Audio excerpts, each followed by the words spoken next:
Good afternoon, and thank you all for coming on this beautiful, beautiful spring day in Austin. Welcome to another installment of the Human Rights Speaker Series, what we sometimes call the Human Rights Happy Hour Series. The reason we start a little bit late, I was telling some people, is because we like to bring people in and then give them a chance to talk to each other, to socialize, to find people who have similar interests and so on, and that's part of the purpose of bringing people together here at the Rapoport Center. We try to bring people together for an ongoing human rights conversation on campus, and these occasional speaker series, the events are one of the places where we do that.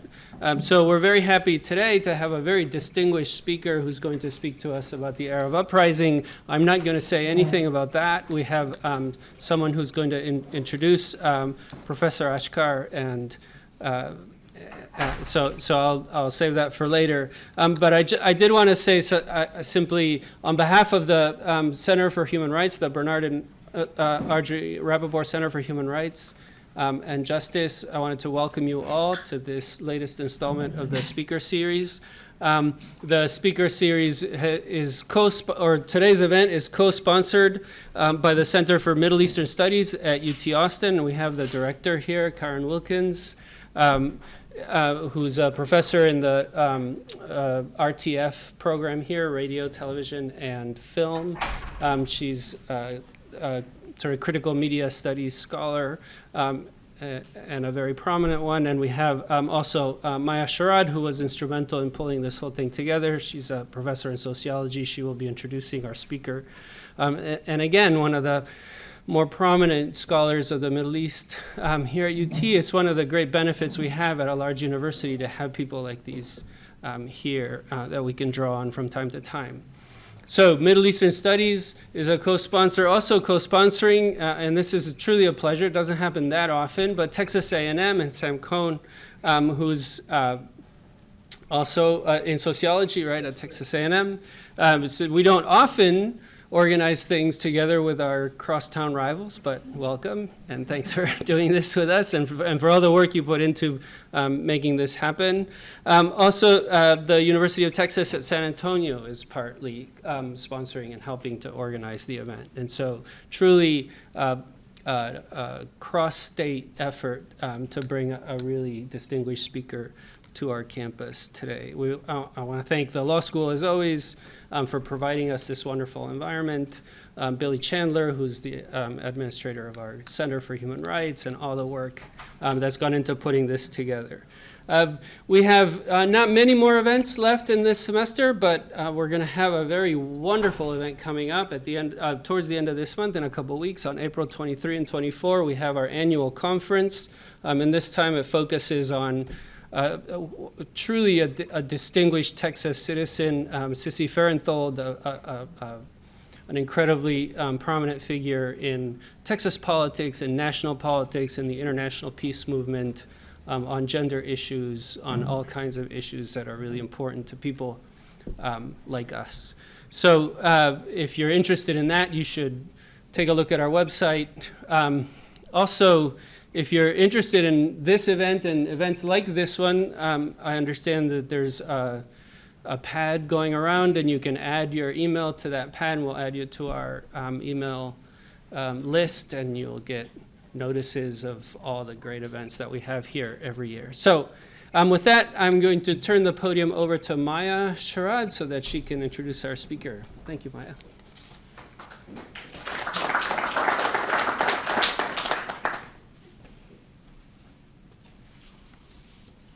Welcome, everyone, and thank you for being here.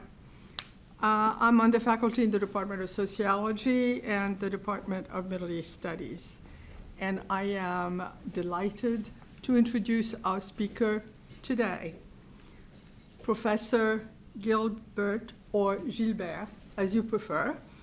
Achcar is Professor of Development Studies and International Relations at the School of Oriental and African Studies, University of London. He has a distinguished record. His research interests are impressive, They span a wide range of topics such as the political economy and sociology of globalization, empire theory and the unfolding of US hegemony, the politics and economics of countries of the Middle East and North Africa, the sociology of religion and Islam in particular. He has authored and edited many books. I cannot mention them all, and he has written numerous articles. His books have been translated in, and I counted, 15 languages, so I won't spell them out either. His books include The People Want, a radical exploration of the Arab uprising, Marxism, Orientalism, Cosmopolitanism, Eichmann, Achcar et autres essais, Imperialist Power, the Middle East, and US Foreign Policy. And I could go on and on. He is a frequent contributor to Le Monde Diplomatique, SNED, and International Viewpoint. The topic of his talk today is the Arab uprising, roots, dynamics, and prospects. And I am delighted to have you here.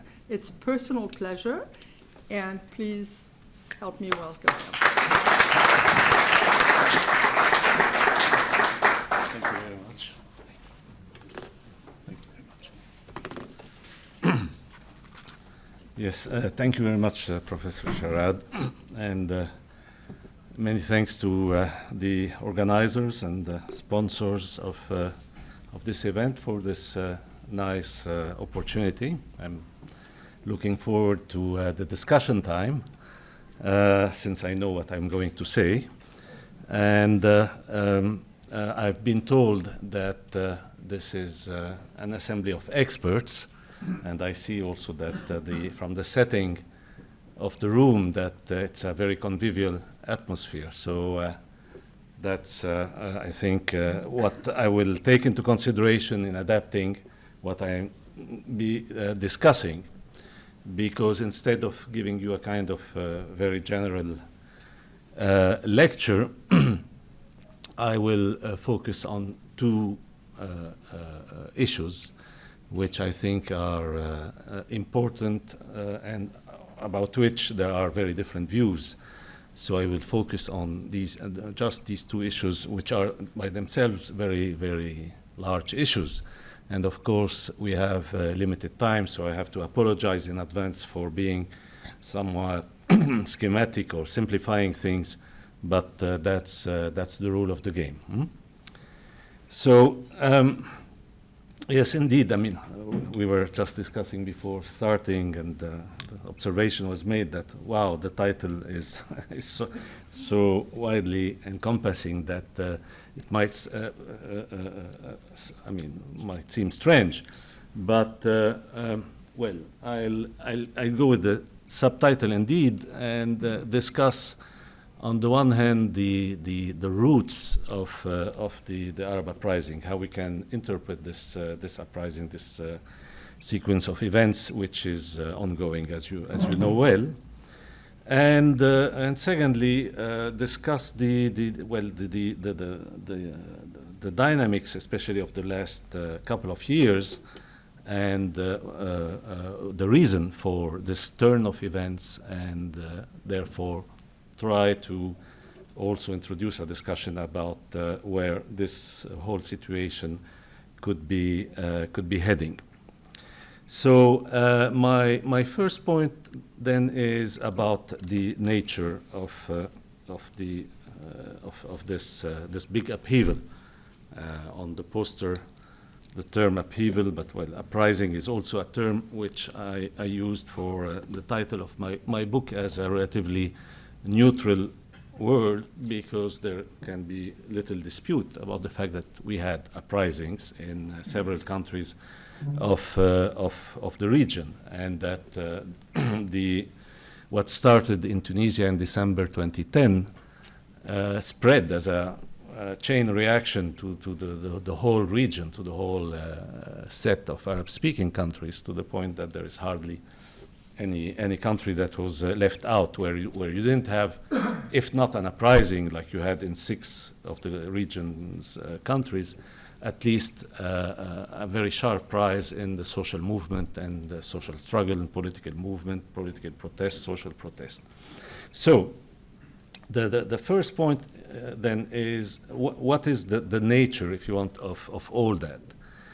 The tendency that prevailed in the initial period, which actually was very clearly encapsulated in the formula that is still being used, also less and less, Arab Spring, was the view that this was another of those democratic transitions that belong to this wave of democratization, as the third wave, as Samuel Huntington described it, and that what we were seeing is the Arab world finally, at last, joining this wave of democratization after having been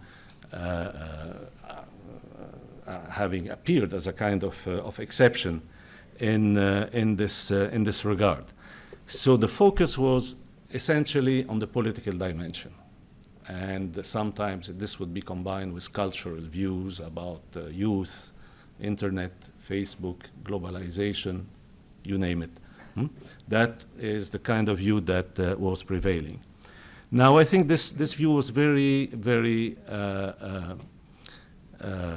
reductionist. It was reducing the nature of the event to just one dimension of it. I mean, of course, this dimension exists, but I contend, my point is that this dimension was not even the main dimension, the main source of this huge discontent that exploded over the region in 2011. If you ask yourself already why did this chain of events start in Tunisia? Why was Egypt the next country? And of course, neither Tunisia nor Egypt are the main repressive or the most undemocratic states of the region. It's not to say that they are democratic, but I'm speaking in relative terms. They are and were much worse states from the repressive point of view in the region than these two countries. But the fact is that what they have in common is an accumulation of struggles in the period preceding 2011, and the few years preceding 2011. And these struggles, it happens so, were not primarily political struggles or democratic struggles, but primarily social struggles on social economic issues. You had a series of regional explosions in Tunisia over essentially, especially on the issue of jobs. And Egypt has seen the most important wave of worker strikes in its history in the few years preceding 2011. And that was going on when this uprising exploded.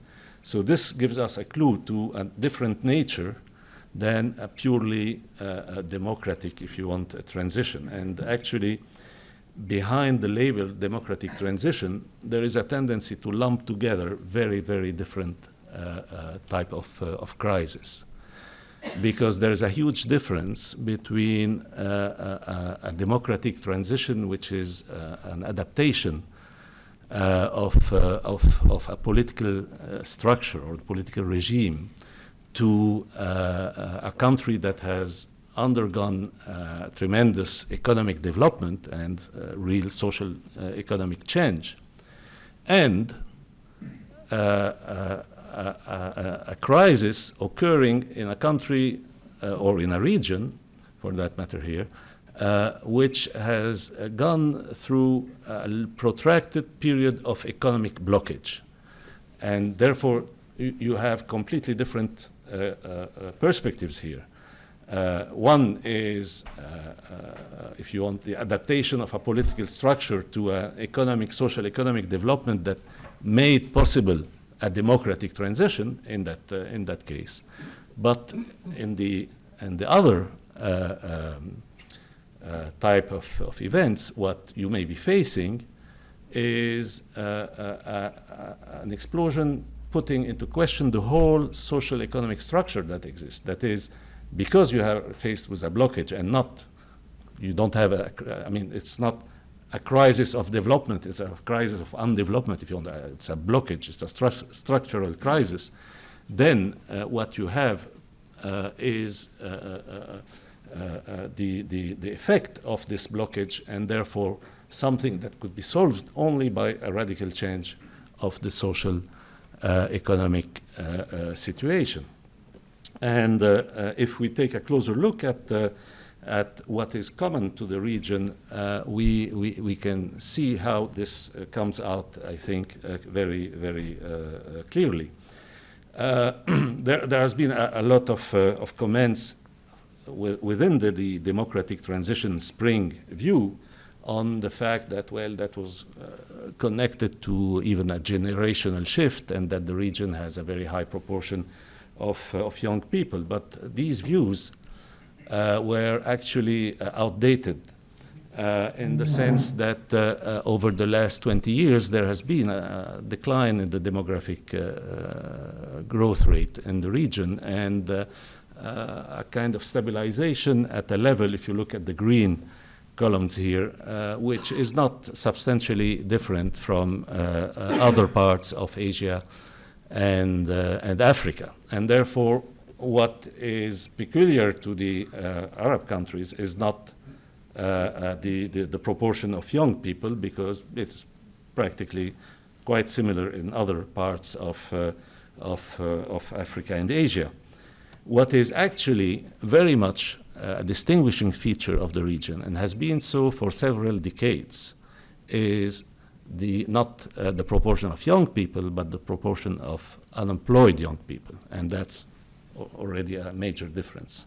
And here we can see, as you can see for the blue and red columns here, over 2010, how much the region, how much the rate of unemployment in the region is superior, is much higher than the rest of the developing regions of Asia and Africa. And actually, the Arab countries have held the world record from the point of view of rates of unemployment for several decades. And this world record in unemployment that the region has had for several decades is essentially one of youth unemployment. So this points again to a social characteristic of the region, a very acute social problem of which unemployment is one manifestation. There are others, of course, but I'm here concentrating on this one just as a symptom of a deeper crisis. And the deeper crisis here is that which I alluded to, a crisis of development. The growth rate, the economic growth rate of the region has been appallingly low over the last few decades.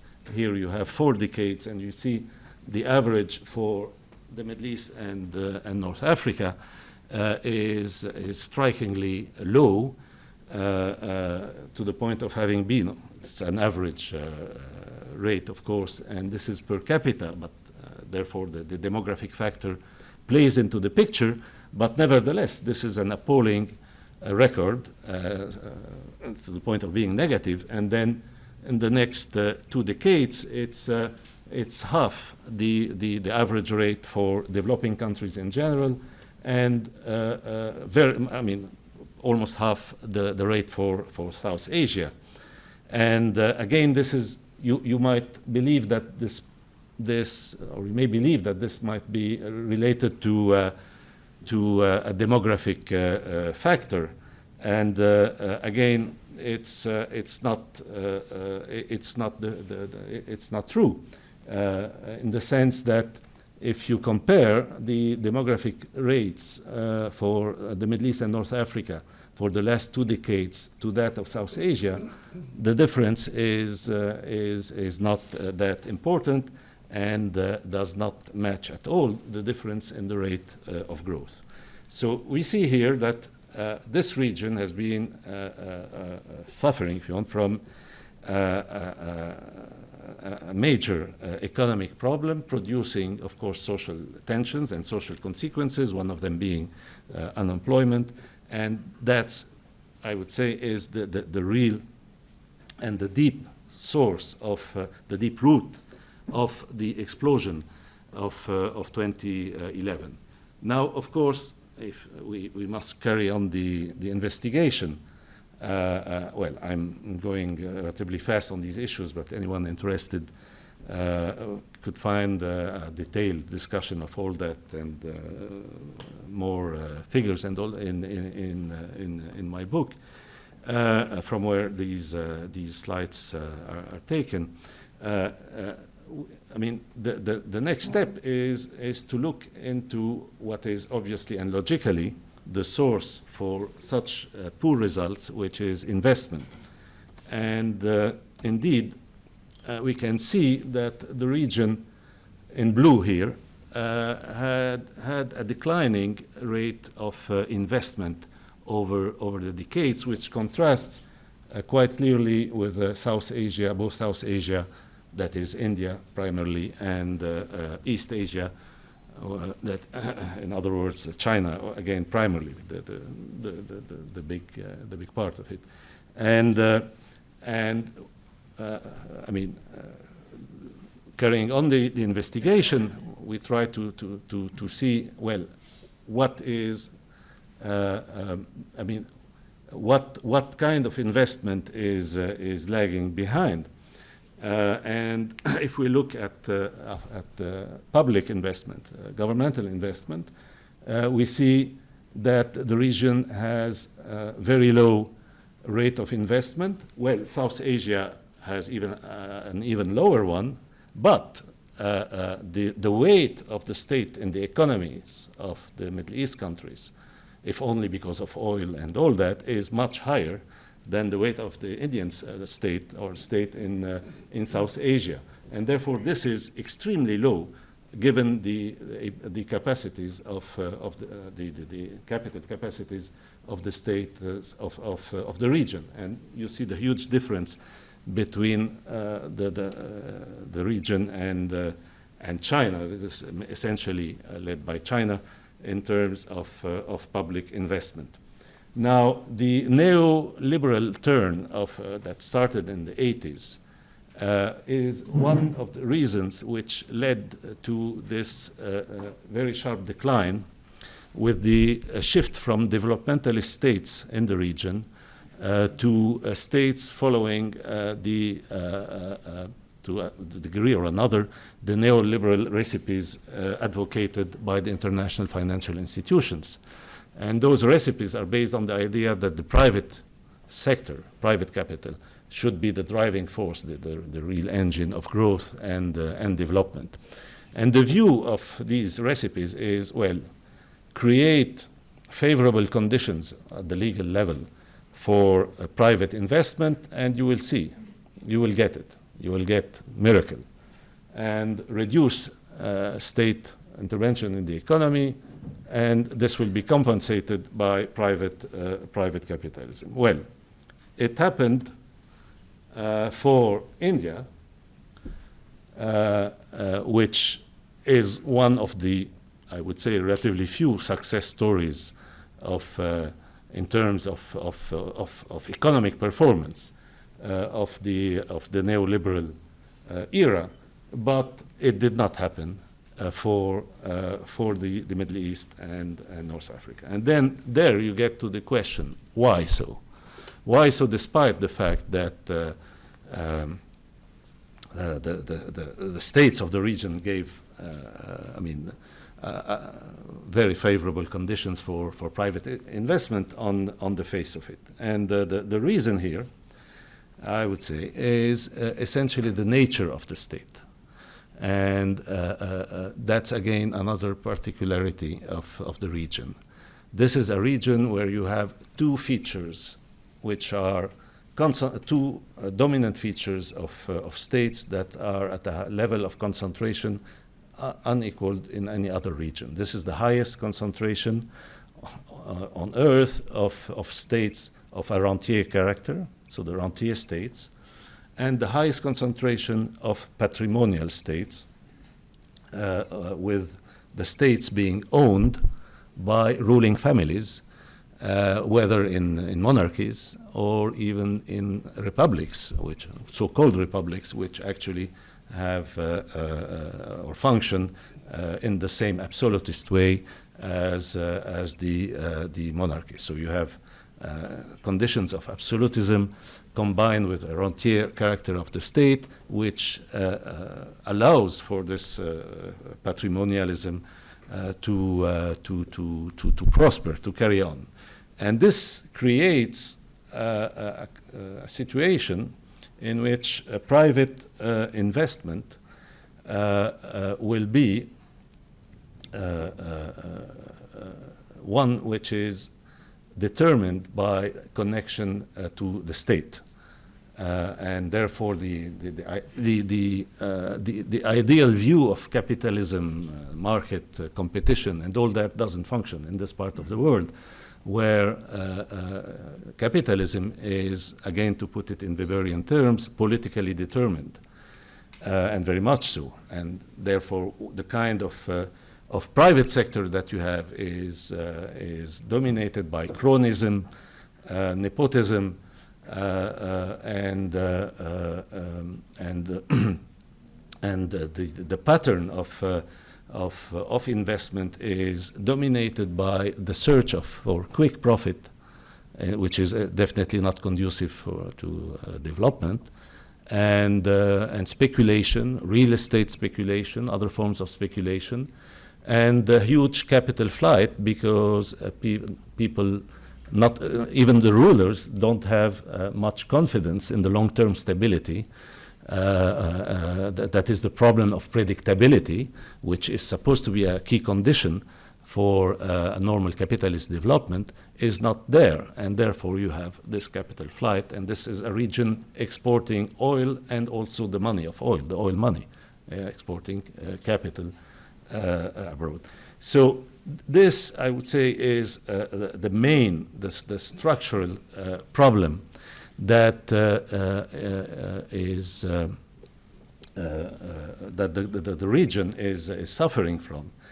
And when you get into this view of things, then you get to the obvious, I would say, conclusion that this is not your normal democratic transition. That's much more. There is much more at stake. What is at stake here is a social revolution, is a change of the social political structure, a radical change, or radical overturn of the kind of social political structure that, I mean, of the kind of state, actually, that you have in the region. And having this in mind, you understand from the beginning, as I for one, have been saying since the beginning of all that it won't be, I mean, neither brief, short in time, nor smooth and peaceful. When you understand the nature of these states, and when you understand the nature of the problem, you come to the conclusion that what started in 2011, which is the huge magnitude of the uprising, is the beginning, only the beginning of a long-term, what I would call a long-term revolutionary process. And a revolutionary process that will go on for not only years, but one can safely say, predict decades, and one that you have to think of in terms similar to those you have in mind when you say the English Revolution, or the French Revolution, or the Chinese Revolution, you don't think of 3 months or a few weeks. You think of processes that went on for actually many years, but decades actually. I mean, you can very easily make the point about the French Revolution, for instance, as François Furet put it, that it's a process that went over a century. For a century. And you could say the same if you look at the process that starts in this country with the War of Independence and it culminates with the Civil War. It's also a long, protracted process, and one that was definitely not very peaceful, as we all know. So that's the kind of situation that the region has gone in, and therefore don't expect it to reach any form of stability anytime soon. This big turmoil, and which is actually has been kept increasing since 2011, will carry on like that. Of course, with ups and downs, periods of upsurge, periods of backlash, as the one that we have now, at least in some countries of the region. But this will carry on for a very long time. And here I come to the second point that I want to address before we can have a discussion. It is, how we can explain what looks like an Islamic fundamentalist drift that is spreading over the region in the most extreme form of Islamic fundamentalism. And of course, the most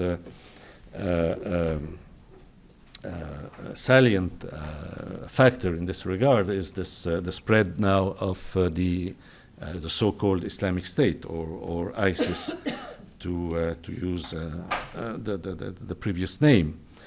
How can we explain that? And well, what you get here is what some people said from the beginning of the uprising. You have a comeback a very powerful comeback of the Orientalist perspective. I mean, before the uprising, you have, let's say, in the Western perception of the region, you have the domination of an Orientalist view of the fact that these countries or these people, these populations, because of their culture, essentially because of their religion, are not really interested in democracy. I mean, they don't have the cultural requisites of democracy. Of course, this is a very flawed perspective because, as we know, religions are, very. Religions adapt through history, are quite, from that point of view, quite flexible. Otherwise, they wouldn't last in the way they have lasted over centuries and millennia. So the problem here is not any essence of religion, because there's nothing like that which is determinant, but why you have this kind of development within the existing religion. And the point here, again, if you look at the history of the region, this kind of Orientalist perspective does not hold. It is contradicted by the historical facts. If we go back to the 50s and 60s, you'll see a completely different political landscape in the region. If you'll find statements in the 50s and 60s about the fact that Marxism is everywhere in the air in the region, and I just quoted in a preface to a re-edition of a collection of articles by Maxime Rodinson, which were written at that time and taking this as a perspective. I quoted Walter Laqueur was saying exactly the same in the late 50s, that communism or Marxism is dominant. And indeed, if you look at the region, even a country like Sudan, had a huge communist party. And it's far from being the most advanced and the least religious country of the region, far from it, to the contrary. Iraq, especially the Shiite part of Iraq, the south of Iraq, was dominated by the communists, and you had a huge, they were able to mobilize a huge masses. So the question is, this region in the 50s and 60s was going in a process of left-wing radicalization, of which the most prominent part was Nasser's Egypt, which dominated the 50s and the 60s in the region and went quite far in its left-wing radicalization. And that was a period where an Islamic fundamentalist movement like the Muslim Brotherhood got marginalized in a country like Egypt. So therefore, it's not a matter of the essentialist, if you want, explanation does not hold water here.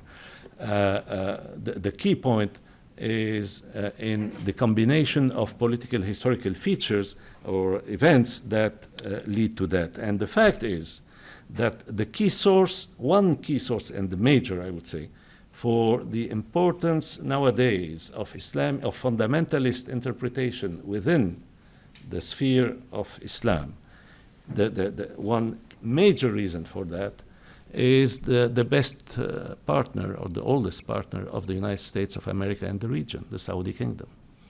The Saudi Kingdom is based on the most fundamentalist, most reactionary, and most anti-women interpretation of Islam.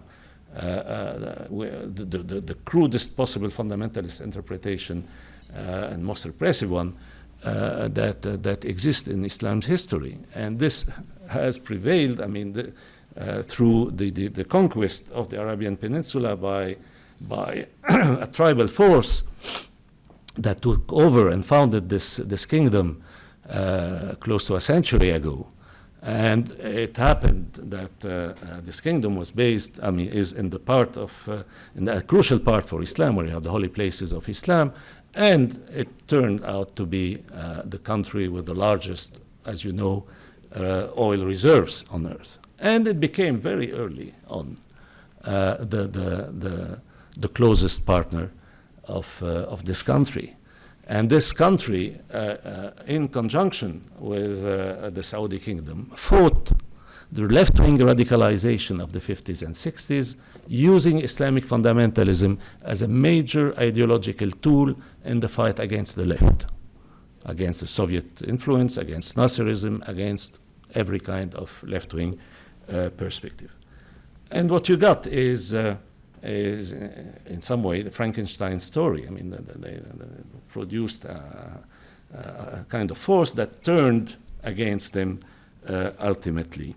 And this shift took place at the time when precisely the left-wing cycle, political cycle, if we can describe it like this, ended. It was defeated. It was defeated in the late 60s. The 67 war was decisive, and the defeat of Egypt and that days Syria was decisive in this regard. And the 70s saw the completion of this shift and hugely increased clout of the Saudi Kingdom because of the oil boom, because the surge in oil prices. And this got compounded later on with Islamic fundamentalism filling the vacuum left by the demise or the decline of left-wing radicalization, left-wing nationalism. And the prominent event in that regard is in 79, the Islamic or so-called Islamic Revolution in Iran. And then you got not one but two competing fundamentalist oil states with oil means promoting Islamic fundamentalism. And to that you will have to add from the mid-90s onward, the Emirate of Qatar, which entered the fray and got into this competition. So you had three oil states promoting Islamic fundamentalism in the region. So no wonder, it's not a matter of essence, of culture, or the nature of Islam. That's absolutely not the explanation. The explanation is there. Now, in 2011, the view was that this big uprising was, the beginning of the end, if you want, was ending this other cycle that started in the 70s, 80s, with a dominance of Islamic fundamentalism in the mass, or at least in the expression of mass protests and mass discontent, or in the social movement. And indeed, there was a good ground to see things in that way in 2011, all the more that in no country did the Islamic fundamentalist movement initiate the uprising. The initiators of uprising were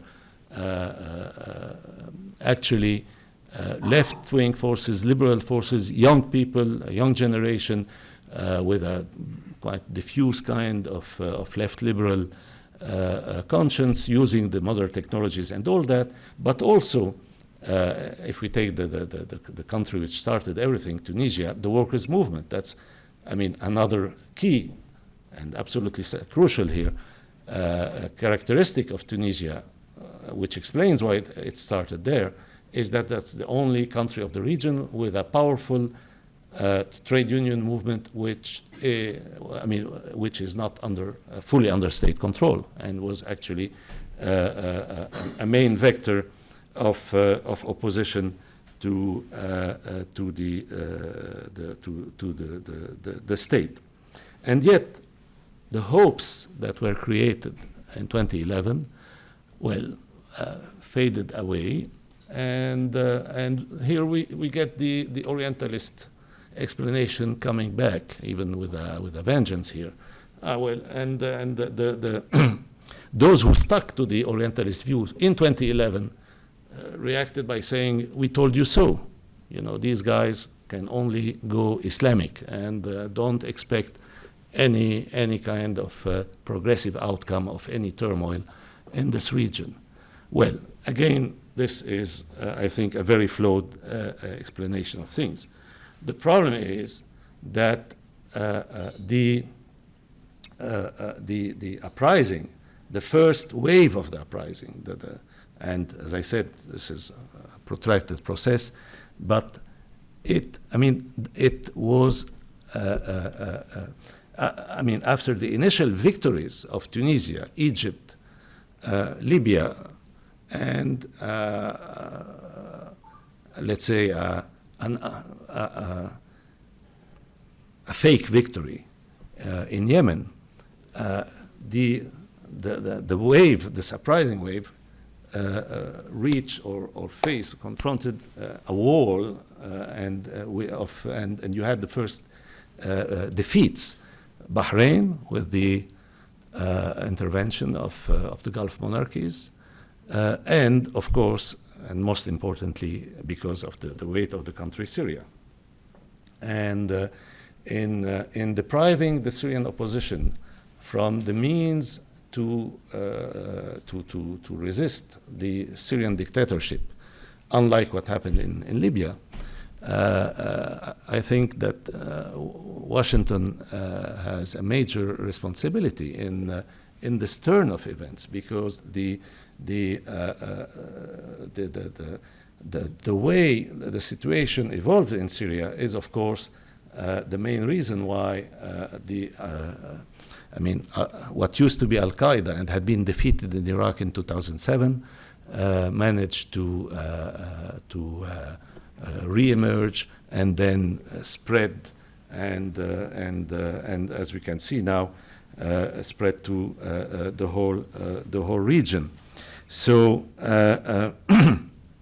I think that there has been, there is a direct connection between the fact that you have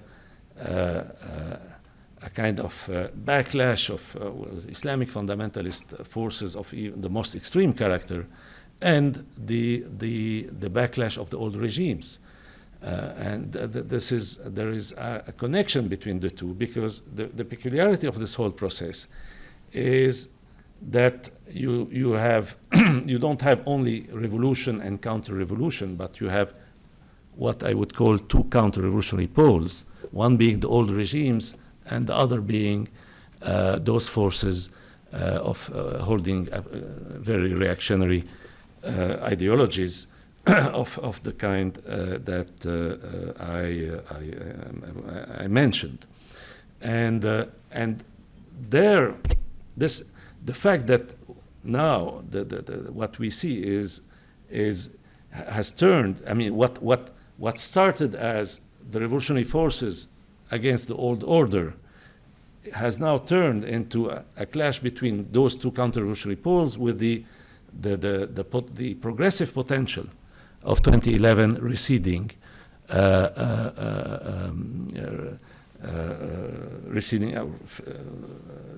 even disappearing from the picture, at least from what is most visible through the media and the rest. And the key point I would say here is the weakness of the forces that could represent this progressive potential of 2011 and lead the kind of social transformation, social political change that is needed in the region. And it is because of their weakness, and this weakness itself has a history. Well, the force of Islamic fundamentalism is a direct consequence of this weakness. It's because of this weakness that we have the kind of turn of events that we have now. Now, to conclude, I would say that whatever, we may see, between the comeback of the old regime in an even much more repressive manner as that we have in a country like Egypt, where the present condition is much more repressive than what was the case under Mubarak, or this clash, what I would call, that was also the title of a book of mine, a clash of barbarisms that you have in Syria, with the Syrian regime on one hand and IS and the like on the other hand. Whatever situation you have, this is part of an ongoing turmoil that will carry on as long as the social, economic problem that led to this explosion is not solved, and it's not anywhere near of being solved. So if you take Sisi, and I would say about Sisi what I said about Morsi in its time, that he would fail. He would fail, and he failed about Morsi, and I'm willing to bet on the fact that Sisi, General Sisi or Marshal Sisi, will fail, because they don't have any. They don't have any different economic policy from what prevailed until now. They are just continuing the same set of economic policies, and therefore the same causes will give the same results, and therefore this revolutionary process will carry on. In the long term, or in the medium term, or whatever, the process will, the future, the outcome of all that will be determined by the ability or not of the progressive forces to constitute themselves, to organize themselves, or to act, or to get the vision needed to lead the social political transformation that is required. There is absolutely no certainty and no happy ending that one can be sure of. But what I would insist on is that the euphoria I mean, in the same way that the euphoria of 2011 was based on illusions and was wrong in its expectations, the very gloomy perspective that is now dominant is also wrong, in the sense that the potential is still there. The youth, the overwhelming majority of the youth is not or doesn't find itself reflected in the kind of developments that we see now, and therefore the potential. The situation is still open. There is still hope, if you want, for the future of this process, even though one cannot make any kind of optimistic prediction. It's just that you have two possibilities, and the fact that it's still open, I think, is already a hopeful perspective. But I very much would stick to it. Thank you very much.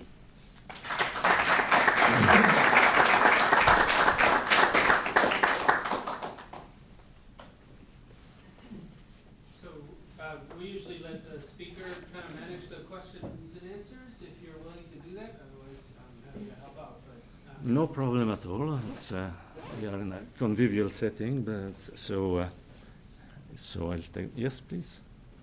Yeah. Yep. Okay.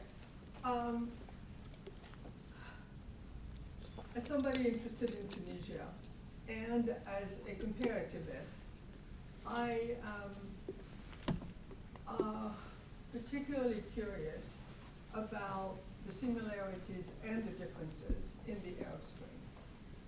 And I agree with you about the common causes that had a lot to do with the economic structure of those countries and the political system of those countries, where they all shared in what you showed us in the economic trends and patrimonialism, but of different sorts, because we also have the puzzle of the monarchies that stayed put, at least.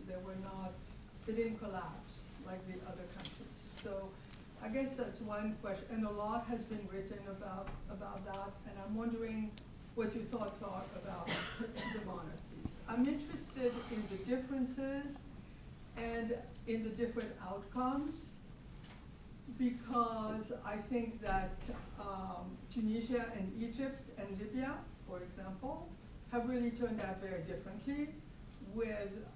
You're talking about the return of the old regime. I think that's more the case in Egypt. I think in Tunisia, there are some changes, because members of the old regime have been pushed aside, and they can't, run for political positions and all kinds of things. So I don't put Tunisia and Egypt in the same bag.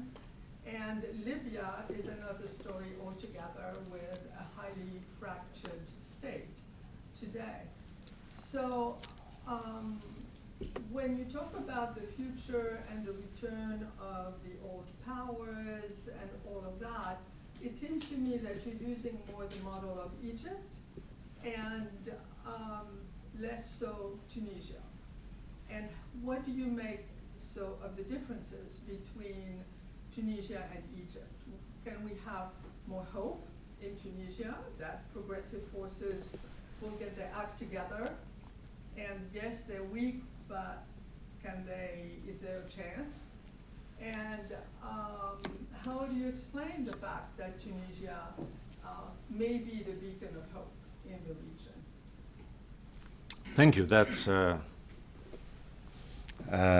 long comment, and thank you very much, because you're bringing in several questions, which are the kind of questions that I didn't have time to deal with. But I'll try to be brief in my answer. Otherwise, no one else would have time to put any other comment. So very briefly, first, the monarchies. This is a total illusion. We forget that one of the 6 major uprisings in the region was in a monarchy, Bahrain. And the reason why it didn't lead to a victory or whatever, or a civil war, is the intervention of the other monarchies, led by the Saudi kingdom, military intervention, and the very dissuasive effect of all that in the region. Oman, another monarchy, has seen a very important social movement. The same goes for Morocco. Jordan also has seen an important surge in political and social protest in 2011 and later. So the view, and it has been expressed so many times, the view that the monarchies resisted better than the republics is not true. And if the Saudi kingdom did not have a major explosion, it is for the same reason that you didn't have a major explosion in Algeria. Both governments flooded not the market, but the let's say the society with dollars to prevent the fire from spreading to their countries. So that's that's one point. About the three countries, well, you are here putting the finger on a major issue, which of course I didn't have time to get in, but this is part of the things that I discuss at length in the book. It's how the dynamics of the uprising are determined in each case by the nature of the state. Because when I say the region states are mostly rentier and there's a high concentration of patrimonial, not all of them are patrimonial. A certain number are neo-patrimonial states, which is different, and it's a major difference actually in this regard. So indeed, patrimonial states like the monarchies, or Libya, or Syria for that matter, are states where you cannot have a scenario of the Tunisian or the Egyptian way. That is, there is no distinction between the state apparatus, the institution of the state, and the ruler. If you take a very banal Weberian idea about the modern state as being characterized by, or very well known, being characterized by the separation between the rulers and the state, the institution, you don't have that in patrimonial states. And those states, the states I mentioned, don't have this. So there was no possible way where we would have the tip of the iceberg removed, as happened in Egypt or Tunisia, while the main structure remains there. That's why it took this bloody form immediately in Libya and Syria, and that's why in such countries, if an uprising is to win, that would lead to a complete dismantlement of the state apparatus. That is what happened in Libya. And this is the reason for the chaotic condition that you have there, because there was no organized force to fill the vacuum. And that's what could not happen in Syria, for the reason I mentioned, essentially. And that's why you have this ongoing civil war there. Now, Egypt and Tunisia have a lot of differences. But two are very important in this regard, again, regarding the nature of the state. The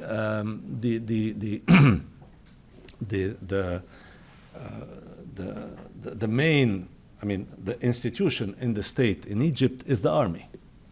And that has never been the case in Tunisia. Tunisia has not been a military dictatorship, and the army in Tunisia, as you know, is relatively limited. It's a relatively small army.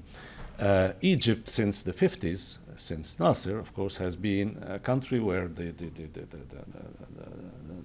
military are the backbone, the major backbone of the whole political structure. And what happened in Egypt in 2011, not only in 2013, you had a coup. People see July 2013 as a coup, the coup led by Sisi. But even the removal of Mubarak was a coup, even more of a coup, because he was replaced by the Supreme Council of the Armed Forces. So that's one major difference. But the second, which is as important, if not more, is what I said about Tunisia, about the workers' movement. The real leadership of the uprising in Tunisia was the trade union movement, especially the trade union movement, the GTT, especially the rank and file intermediate class. No, I mean, I can, it's the country I know best in the region after my own country, Lebanon. So I'm just coming back, so I go very frequently to Tunisia. I can tell you that, I mean, if you get into the real story of the uprising, you will see how the unionists, the members of the union, were the leading cadres of this whole uprising, as they have been, or even of the previous explosions in the country. And unions like the teachers' union, for instance, was decisive in pushing the whole union movement to endorse the uprising. And it's no coincidence that the day Ben Ali fled, the 14th of January, was the day of general strike in Tunis, in the capital. So, I mean, the role is very clear. And this role continued. This role continued because the trade union movement has become, in some way, the kingmaker in Tunisia. And it played this role of mediation between the Muslim Brotherhood there, the Nahda, I mean, the local version of that, and the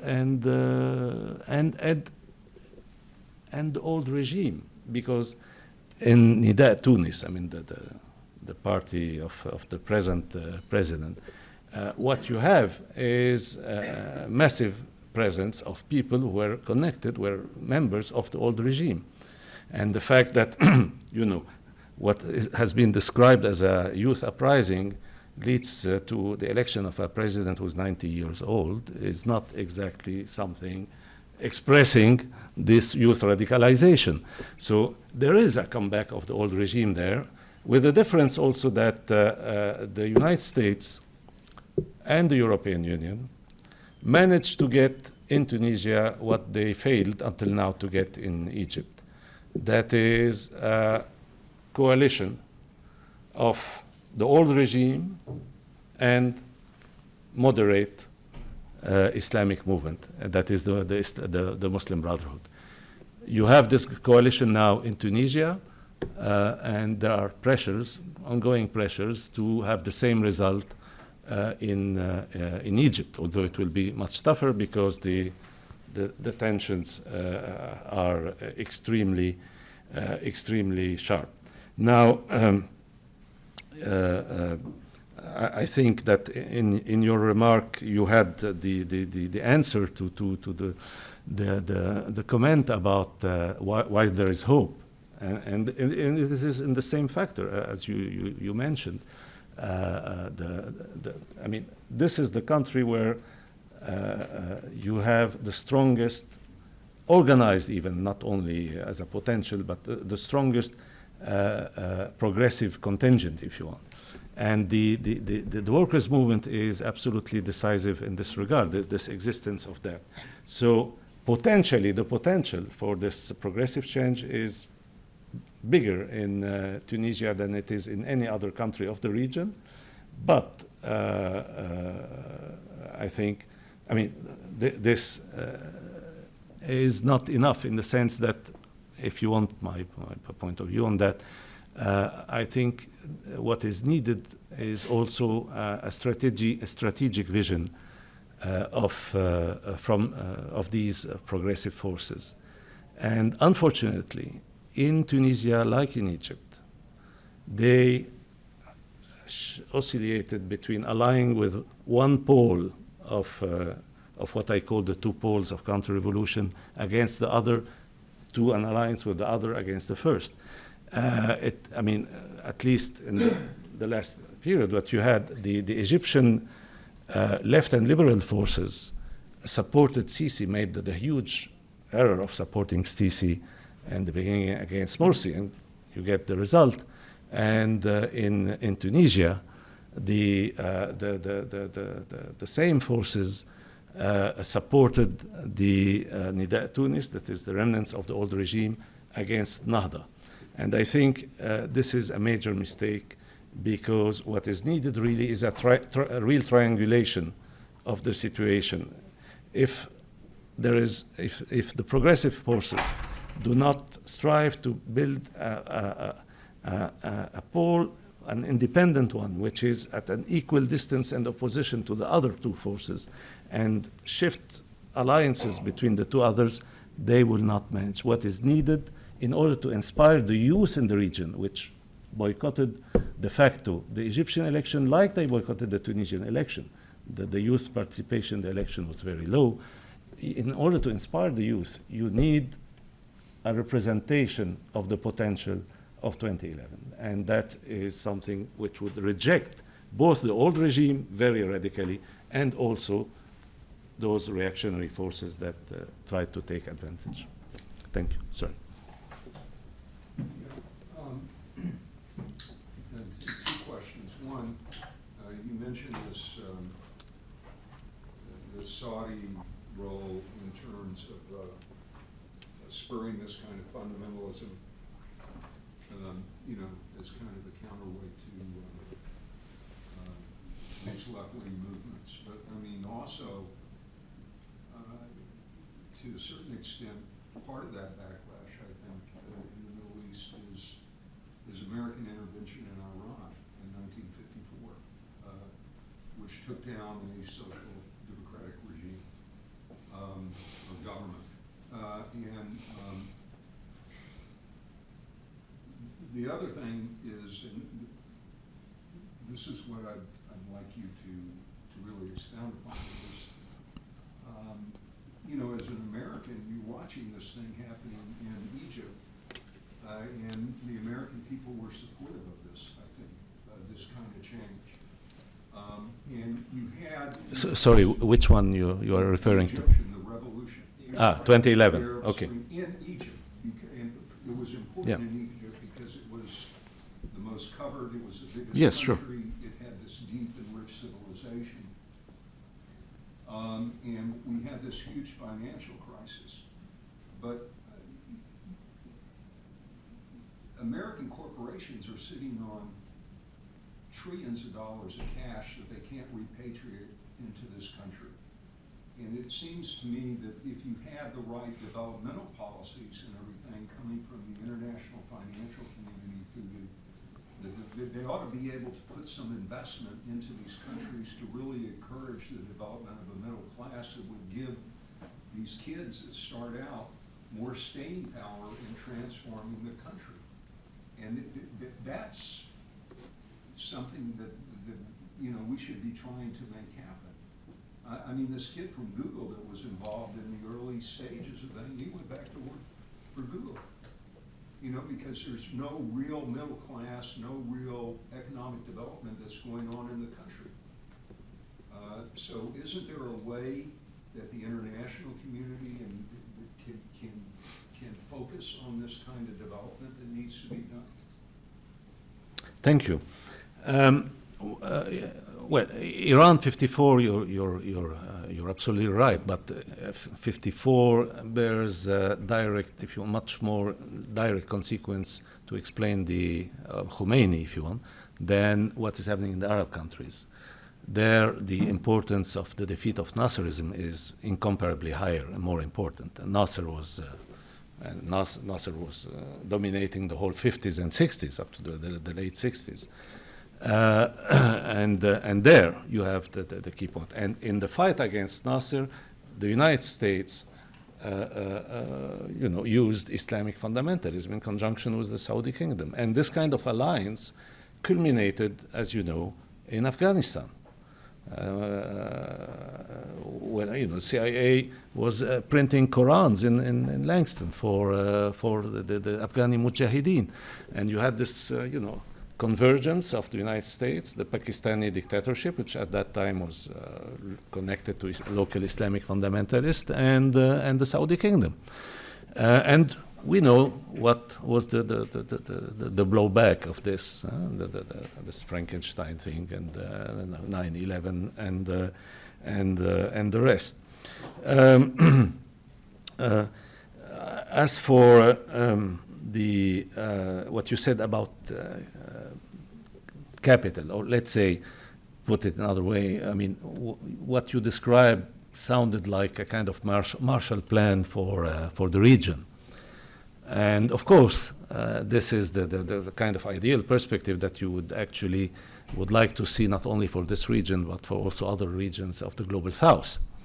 But that's not how it functions. But the peculiarity of the region is that it doesn't need corporations to send money. There is a lot of money. It's actually a region sending money to this country in particular and the West in general.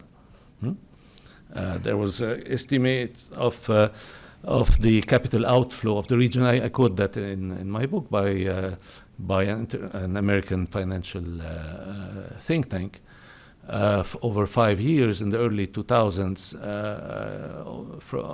you had something like $500 billion exported from the region, 300 of which went to the United States. And that would go in treasury bonds, so the countries of the region, the rich oil countries would be contributing to subsidize the U.S. federal state, and go in portfolio investments, real estate, and the rest. And that, I mean, that's this is followed by 100 billion to Western Europe, Britain being one major recipient of that, and all that. So that's the condition you have, and that's why actually this region has been kept under such conditions. Why did the British, who exported their institutions in most countries they dominated of their empire, why did they make an exception in this region and cultivated and kept the most archaic tribal features there and created these small, very artificial statelets, so artificial that today, if you take Qatar or United Arab Emirates, 80% of the population are expatriates. They have absolutely no rights. So why is it so? Of course, it's because of oil. There's absolutely no other reason. And why is it so that the United States, even with the Bush administration, the George W. Bush administration, pretending to promote democracy in the region, unlike previous administration, even then, this was absolutely not credible in the region, because if you invade Iraq, and explain later on that was in order to promote democracy, but you do so from the territory of the most undemocratic state on earth. How do you want to be believed? It's completely not credible. I mean, the Saudi kingdom, of course. So that's the point you have. This is a major issue. That's why I speak of the oil curse, because ultimately, if you take it in the balance, oil has been more a curse than a blessing for the region, because it's the major source of all these tragedies, and the region is now the most tragic part of the world. I mean, a country like Iraq has been going through an infinite ordeal since the 70s. Syria now is in an absolutely awful, appalling situation, and Libya is on its way, and etc. Even Tunisia, which may appear as the best example, well, we shouldn't forget this country has become the main exporter of terrorists.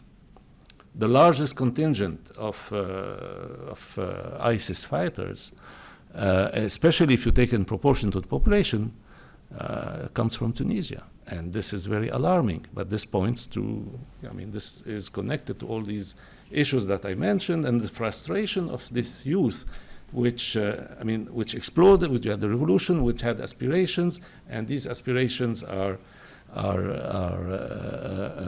frustrated, and then, fortunately, until now, a marginal section. But it's in terrorism you don't need masses to inflict a huge harm, and that's what's happening.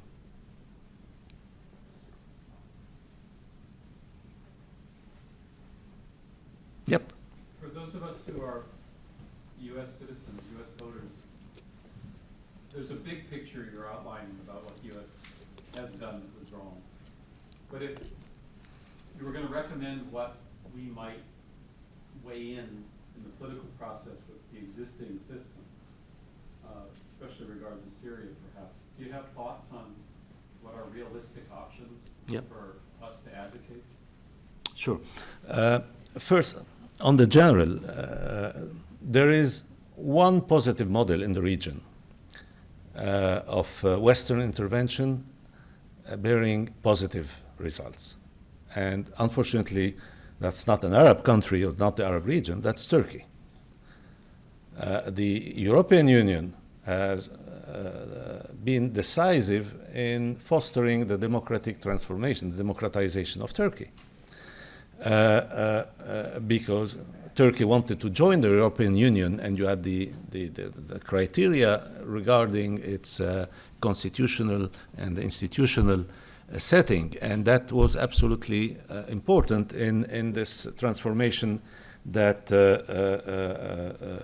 happened in that country. And this is jeopardized, actually, by the way, now by this now the fact that the European Union suddenly, for various reasons related also to the rise of forms of anti-migrant racism in Europe, is now reverting from this attitude.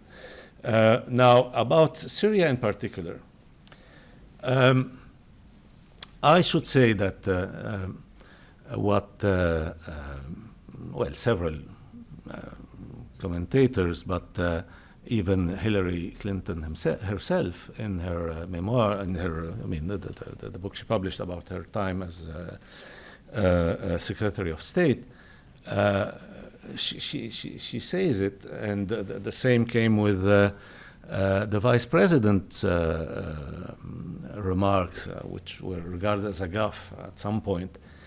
The point is that the United States, in refusing to give the Syrian mainstream opposition the means to resist the onslaught of the regime,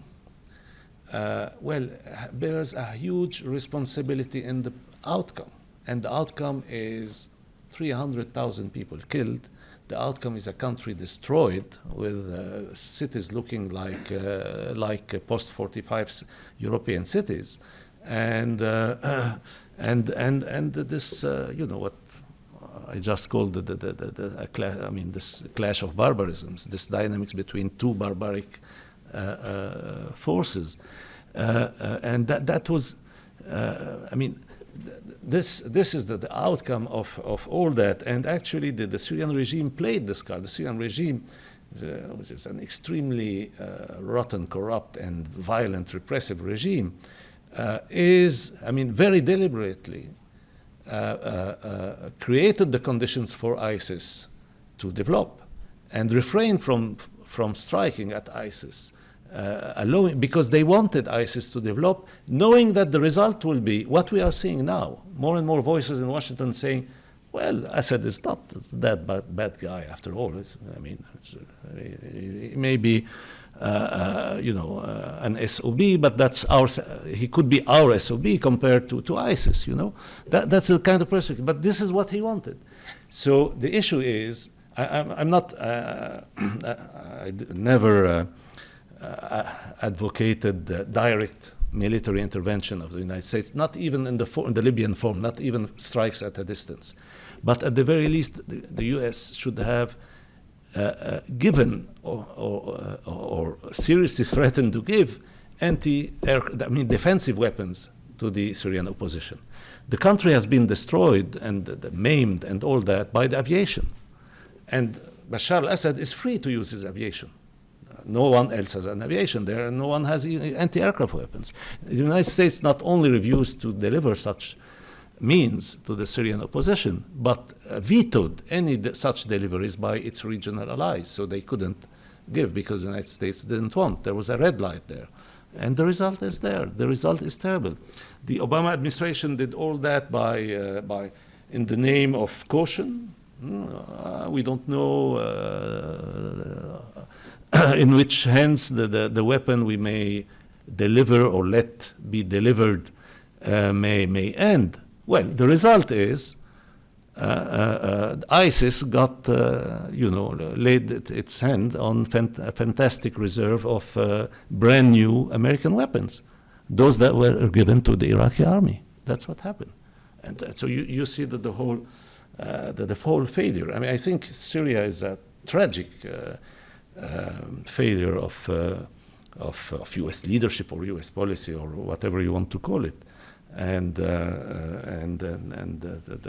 harm has been done. Now, at this stage, I mean, personally, the only thing I can wish is whatever kind of political agreement, even with Bashar al-Assad, that may stop this war, but just out of humanitarian reasons.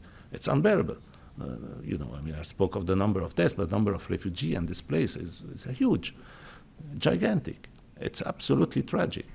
And there's this kind of indifference. And you know, this indifference breeds even more nasty radicalization a la ISIS. You know, because, I mean, the fact is that large number of Syrians end up having sympathies for ISIS. Because they are, you know, completely disheartened by the fact that the United States started bombing only when ISIS emerged and went into Iraq and got closer to the oil fields. That's how it's seen. So what can we do now? That all those mistakes have been made, and what's the next thing that's possible?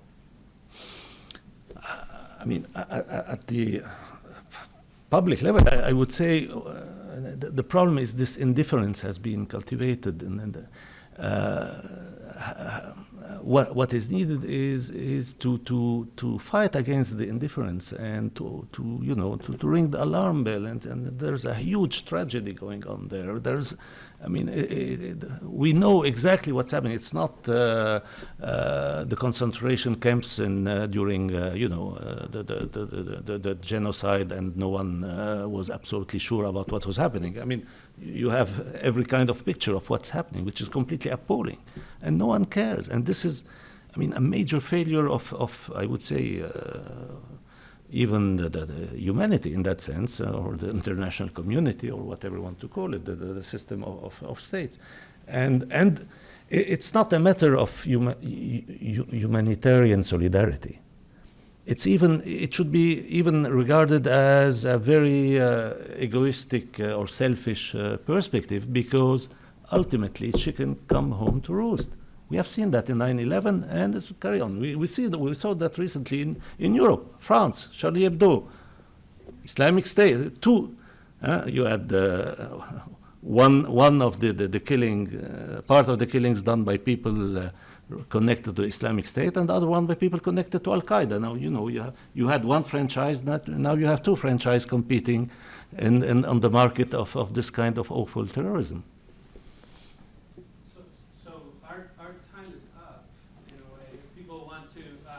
Around a little bit and ask questions after. I'm sure you'd be willing to lend yourself to that.